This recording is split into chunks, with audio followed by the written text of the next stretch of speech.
Hey everyone, welcome back to our New Testament challenge. Today we're here in Luke chapter 15, and today I want us to look at verses 11 through 31. I'm not going to read it for you, but this here is the parable of the lost son. It says here in my Bible, the prodigal son.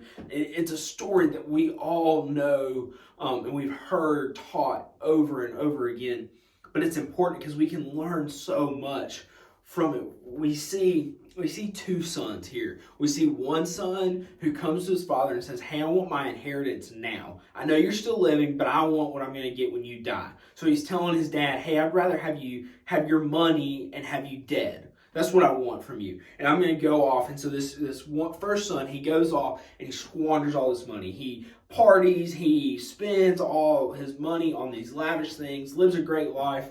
But then in the end, he ends up living in pig slop. He's eating what the pigs eat. Then we have this other son who stays with the father and he works hard. He does as his father tells him.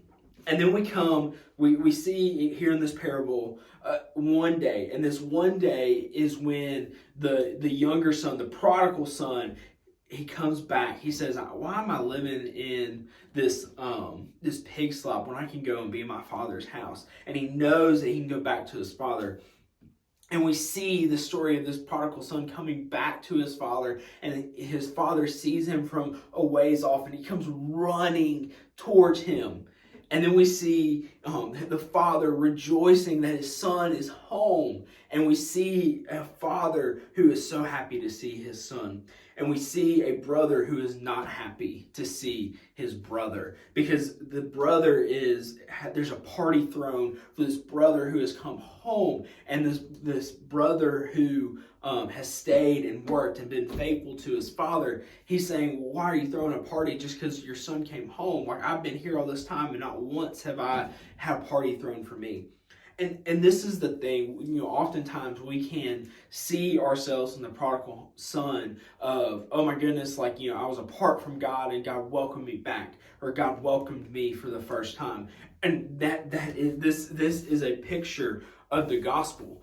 But to be honest, sometimes we see ourselves a lot more like the older son, the one who stayed, like, "Hey God, why is this one being celebrated when I've been here the whole time serving you? Not once have you done this for me." But this is what we don't realize, and what this older son doesn't realize, is all this time while his other brother has been away, while he has in fact been working, he has been serving, and his father has been blessing him because he has been there with him. But his son who ran away has come back, and he's excited. And while oftentimes we can be like the older brother, we should rejoice when someone comes back to see Jesus, and not think about, "Well, I've been here this whole time. Why are they the one getting praised?" Because we're called to serve Jesus too. So as you walk through your day, think about, are you more like the prodigal son who's been apart from Jesus? And some of you may be like the prodigal son and never come back, and you need to come back and be with your father. So I hope you all have a great rest of your day.